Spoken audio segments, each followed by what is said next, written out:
অনেকেই কমেন্টে এসে বলে, আপু তুমি কি করো এত কাজ এত কাজ। তো আজকে দেখাবো এত কি কাজ। দেখো, হ্যাঁ, ওরও দেখো, যেহেতু ঈদ, দেখো কাজের কোনো মানে এলোমেলো কাজ, ঠিক আছে। কাজ মানে কি অবস্থা দেখতে পাচ্ছ। কি কাজ করি, এই তো অর্ডারি কাজ করি, নিজেরটা বানাই। দেখছো পুরোটা ঘর আমার এলোমেলো।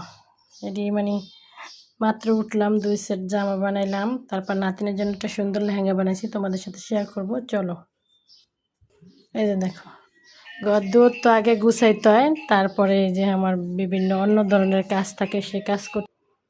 এই তো দেখতে পাচ্ছেন, নাতিনের জন্য কত সুন্দর লেহেঙ্গা বানাইছি।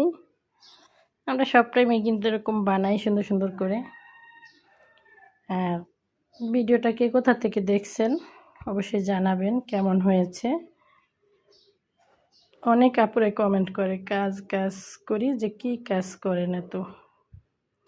আরে ভাই, সংসারে অনেক কাজ থাকে, এই যে সংসারে সব কিছু কাম কাজ কিন্তু গুছায় টুছায় পরে সব কিছু করতে হয়, ঠিক আছে।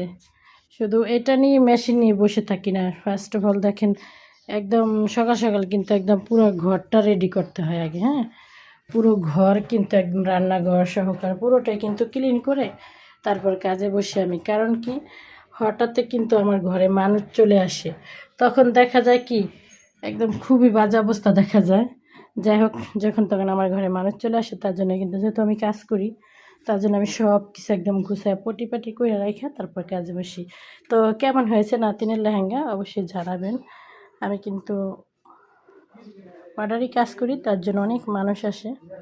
তো কেমন হয়েছে অবশ্যই জানাবেন। সবাই ভালো থাকবেন, সুস্থ থাকবেন, আল্লাহ হাফেজ।